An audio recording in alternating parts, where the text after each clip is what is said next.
جديد في قناتكم المفضله قناه اخبار فريقك. مبدئيا قبل ما ابدا في اي شيء في رسالتين طبعا حابب اوجههم لكل شعب العراق، الشعب المميز، الشعب الجميل، على طبعا دعمكم المستمر لهذه القناه. دائما طبعا بيكون في تفاعل من حضراتكم على قناه اخبار فريقك.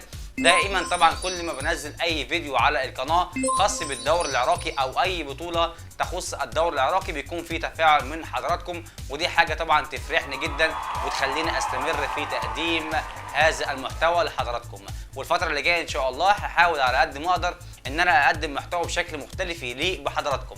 تاني حاجه طبعا حابب ابارك بصفه خاصه لنادي الشرطه العراقي على مكسبه في اولى مباريات الجوله الاولى من دوري المجموعات للبطوله العربيه على نادي الصفاقسي التونسي بنتيجه 1-0. نادي الشرطه استطاع في اولى مبارياته ان يحقق المكسب واصبح في ترتيب المركز الثاني من هذه المجموعه اللي بتضم نادي الاتحاد السعودي ونادي الشرطه العراقي ونادي الترجي التونسي ونادي الصفاقسي التونسي. طبعا ببارك تاني مره للشعب العراقي وبصفه خاصه لنادي الشرطه على هذا المكسب. والنهارده باذن الله تعالى هنتعرف مع بعض على الموعد والتوقيت وعلى القناه الناقله لمباراه نادي الشرطه القادمه في الجوله الثانيه من دوري المجموعات لبطوله كاس الملك سلمان بمسمى البطولة العربية. طبعا نادي الشرطة هيواجه نادي الترجي التونسي يوم الأحد القادم الموافق 30/7/2023. المباراة بمشيئة الله تعالى هتنطلق